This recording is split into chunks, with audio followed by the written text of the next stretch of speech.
This is Stay Happily Married, episode 215. Welcome to Stay Happily Married. Happily married. Happily married. Your source for weekly updates on the latest tips and advice to build a happy and healthy marriage. I'm Stephanie Lockwood, and I'm your host today. Welcome to the show. Is there any truth behind the most popular and cliché of marriage myths? When engagement news is broken to friends and family, advice from these sudden love experts comes flooding in. It's as if we're back in school and everyone wants us to learn from their past experiences. Old adages come out of the woodworks to warn us of the possible dangers that are doomed to occur down the road. How can we determine true from false? What research is out there to disprove or enforce these marriage myths? Our guest today breaks down 5 of the most popular marriage myths and informs listeners of the new rules to go by when dealing with their problems. Dr. Kristen Wynns is a child and adolescent psychologist who owns an adolescent specialty practice in Cary, North Carolina, called Wynns Family Psychology. Dr. Wynns and her staff provide therapy and testing services for children, teens, and parents. Dr. Wynns is also founder of a parenting website called nowimpyparenting.com, with services available to help parents struggling with behavior and discipline problems at home. Dr. Wynns keeps her skills in marriage psychology tuned at home with her husband of 13 years. Welcome back to the show, Kristen. I'm glad you could join us. When I hear the term myth, I think it's something that's not true, or at least it hasn't been proven true yet. Now, it's a story that's been passed around. That's what I think of when I hear myth. Now, are there any marriage myths that are actually true? There are, however, as we're going to see today, we're going to go 5 of the most common marriage myths, and we're going to analyze whether they're fact or fiction, so to speak, and we'll see that there's oftentimes an element of truth, but that much of it is exaggerated or inaccurate. So we'll go through and analyze each one and then talk about the new rule or the more accurate way to think about each one. Okay. Well, I'm excited to kind of hear what these would be. So I think we'll start with what I would consider probably the most popular marriage myth, and that would be never go to bed angry. And I think anyone who's ever been married or is having trouble in their relationship has heard this from some friend or some family member. Now, this one sounds like it's hitting the nail on the head. Is this one based on fact or fiction? It does sound like very good advice just on the outset of it, but if you analyze it, I think the idea behind it is you think that you don't want to let bad feelings or anger fester, and that if you do, then one day somebody's just going to explode over a toilet seat being left up or the toothpaste cap. So while there's a certain truth to that we don't want to sweep things under the carpet, most couples don't solve problems well when they're angry. And John Gottman, one of the most well-known marriage researchers, says that for many couples, they try to solve problems in the heat of the moment. It's not going to go very well. And he talks about this experience called flooding, where we are literally flooded with a physiological response when we're angry that has our hearts pounding, and it makes us have trouble thinking straight. So when we're flooded like that, it's actually not a great time to solve problems or to talk about things, even if it is bedtime. It's just we want to win the fight. We don't care what it's about. We want to win it because we're in the heat of battle. Yes, exactly. So what would be the new rule or your new take on the myth of never going to bed angry?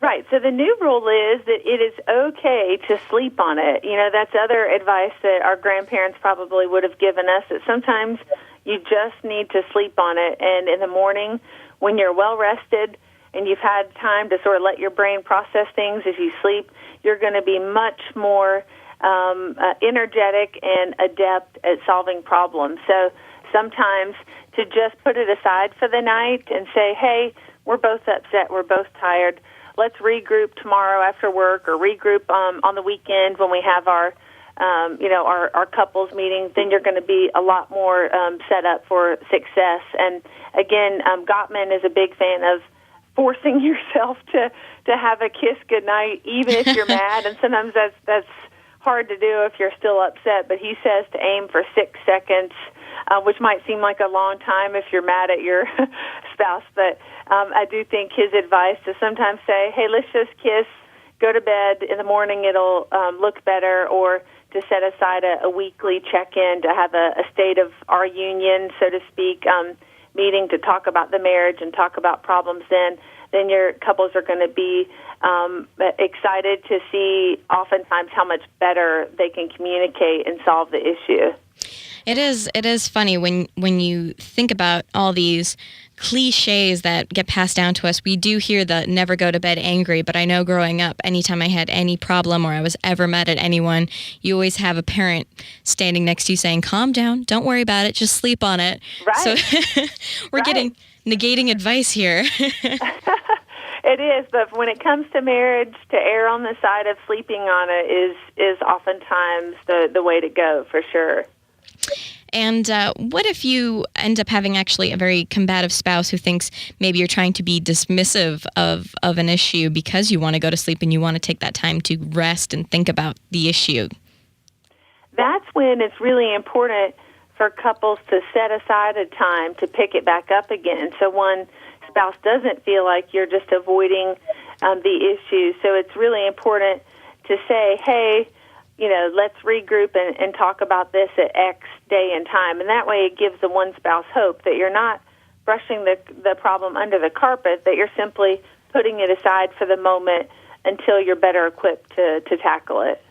Now, that myth dealt with how to handle common marital issues like arguments, but what about myths that predict the ultimate outcome of marriage, such as one day the two of you will just realize that you've grown apart and fallen out of love?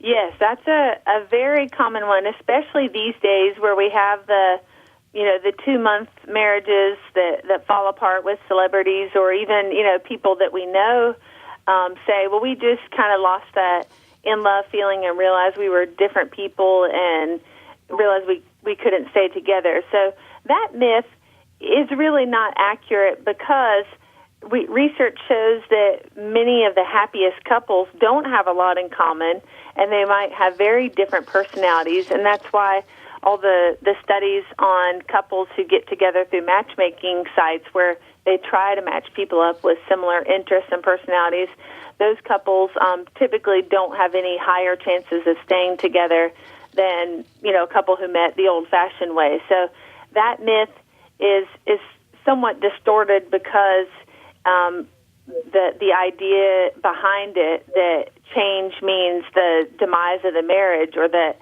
those in-love feelings, when they fade, that there's nothing you can do about it, that's actually not accurate. Okay, so what would the new rule be on the realizing that you've grown up and fallen apart?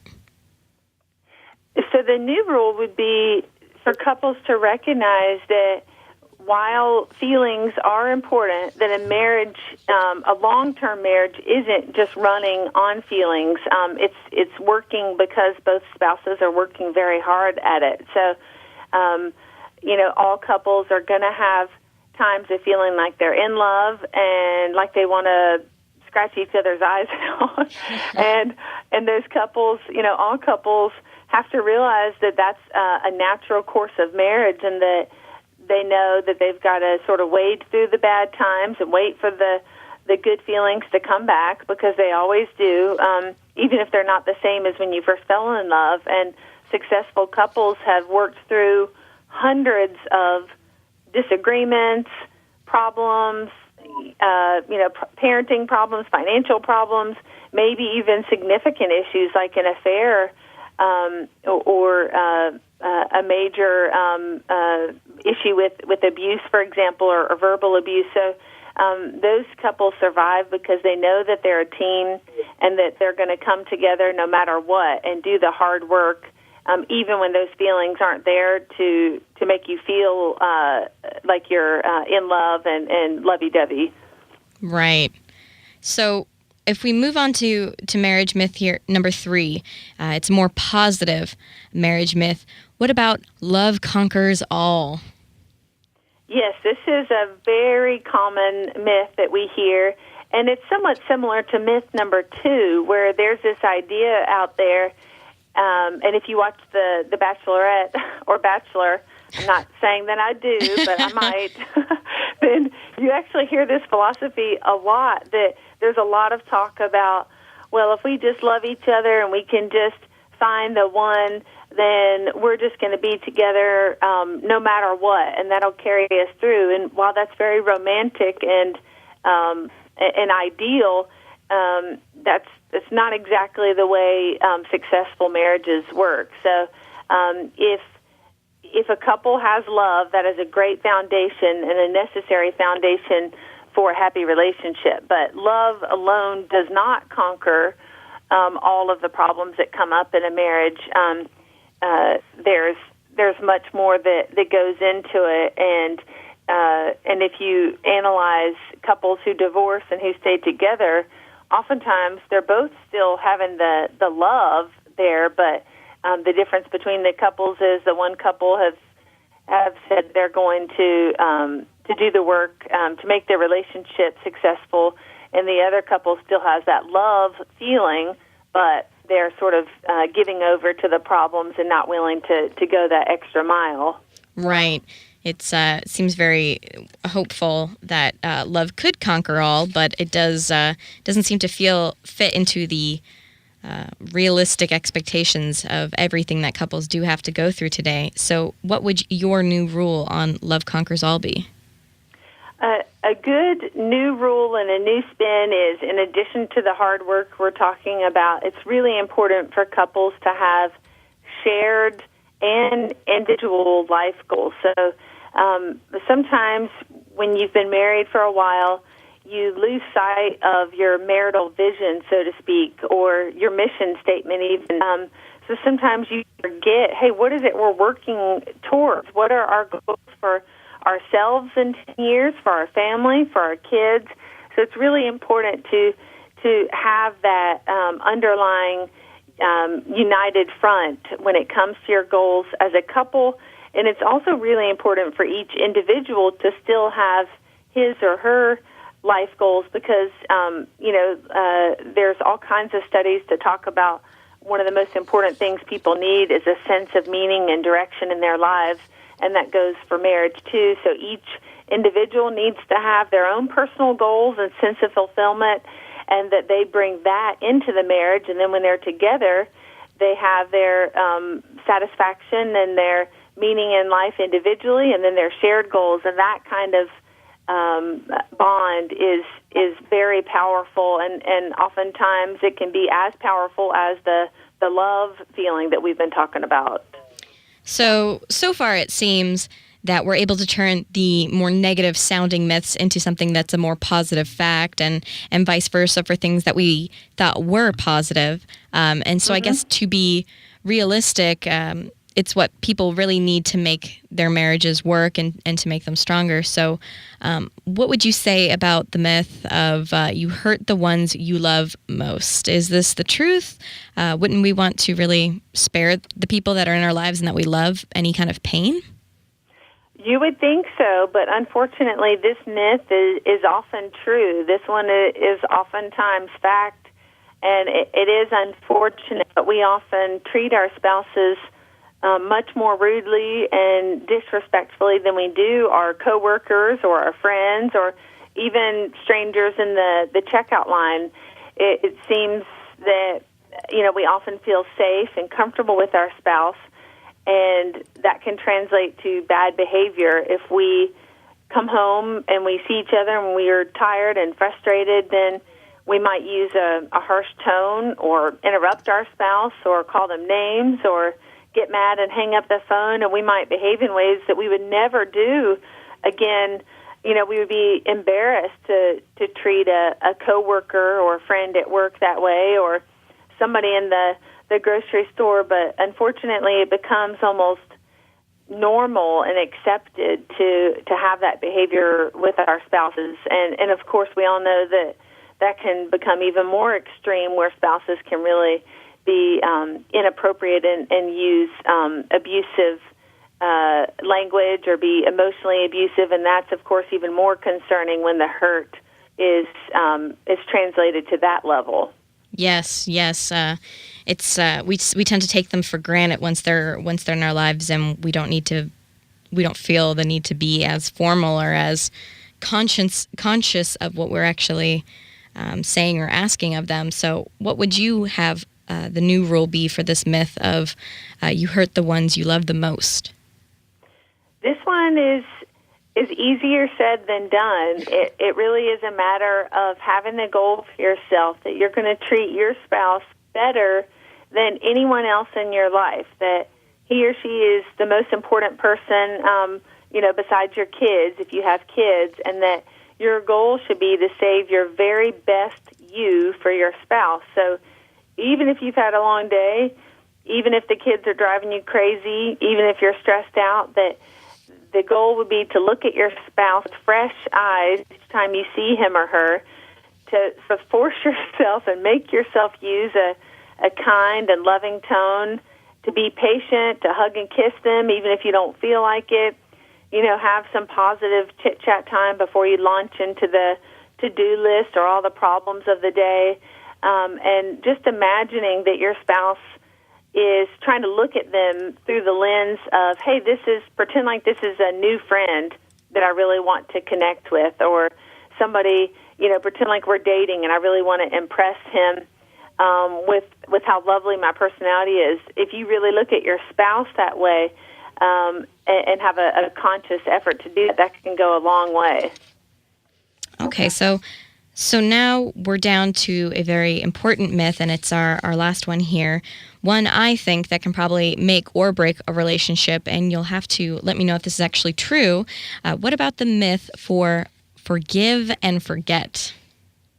Okay, this one actually has some parts that are fact and some parts that are myth. So I think forgiveness is one of those critical issues in any relationship, and oftentimes in marriage, the person who has been offended or who has been hurt, they have a really hard time of letting that go. And it sort of feels good to hold on to it and to be mad. And sometimes couples will collect the offenses and have the laundry list or the kitchen sinking where they're just waiting for the chance to whip out the list of offenses and remember when you did this, remember when you did that.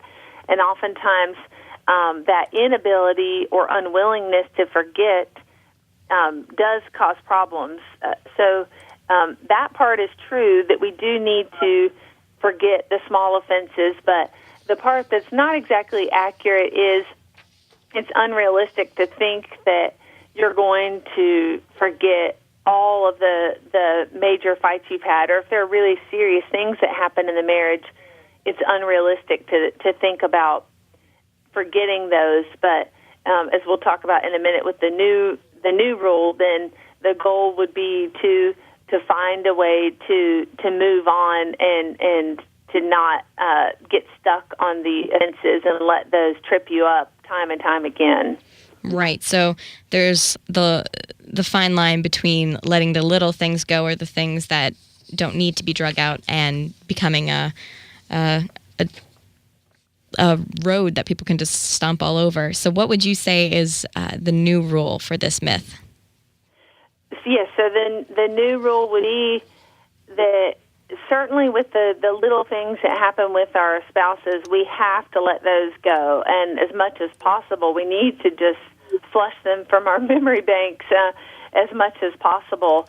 And that does help from that phenomenon where all of a sudden you're fighting about not taking the trash out and people are screaming and yelling and threatening to leave the other one, and it seems like such a small issue, but it's because one or both spouses have refused to flush the small offenses of the day. So the new rule would certainly be to choose to let go of the offenses, to choose to forgive the other one, even if it's unpleasant. It's really the benefit of the one forgiving in the long run, because if you're holding on to those things, that's not good for your mental health or for your mood. And I'm a big fan something that's called advanced forgiveness, and this is kind of a fun thing for spouses to experiment with, but this is where one person makes a conscious decision that the next time your spouse offends you or upsets you, that you're going to forgive him or her. So then when it happens, you've already kind of made that decision in your mind. You remember this, and you just say, okay, I forgive you, let's move on. And that's actually a cool thing for spouses to experiment with, because it's a proactive approach to dealing with problems and taking the high road, so to speak, to say, hey, here's a free pass I've already got saved up in my mind. The next time my spouse upsets me, I'm just going to use the free pass and move on with things. Interesting. Advanced forgiveness. I'm not sure I've ever heard of that. I didn't know. It could be, I guess you really do need both people working together on that one, though, because if you have someone constantly doing it on their own, just saying, oh, I forgive you, they're going to try and push those limits, I could imagine. That's right. That's right. It works best if both couples are very motivated to try to work on things and to try not to get tripped up with sort of saving up the guilt card to wave in front of the other one any chance they get. Well, Kristen, is there anything else that we should know about the facts and fiction of marriage before we let you go today? I think we've hit on the major points. I guess if I were to come up with a common theme among all the myths is that myths and cliches, they're oftentimes oversimplified, and anybody who's been married for longer than a week knows that these cliches and myths are oversimplified, and that the real life work of having a successful marriage is always more complicated than how it's portrayed. But the bottom line is kind of knowing that it's a lot of work. It's getting up each day with that mindset that you're willing to do the work to have the long-term longevity of your marriage. Well, good advice, Kristen. I would say so. You always have very interesting topics and give people a very unique insight on things they probably never thought about. So thank you. Thank you. Thank you so much for taking the time and being on the show with us today. We really appreciate having you. Sure, I enjoyed it. To find out more about Dr. Kristen Wynns and her practice, Wynns Family Psychology, you can visit their website at wynnsfamilypsychology.com. That's Wynns, W-Y-N-N-S, familypsychology.com, or you can call 919-467-7777 for an appointment. Thank you so much for joining us today, and I hope you'll join us again next week. For more information about this show and future episodes, visit us at stayhappily.married.com. I'm Stephanie Lockwood. Until next time, stay happily married. Thank you for joining us today on Stay Happily Married. Happily married. Happily married. If you'd like more information, please visit us on the web at stayhappily.married.com. We would love to hear your feedback or comments. Please email us at comments@stayhappily.married.com or call us at 919-256-3083. Until next time, best wishes.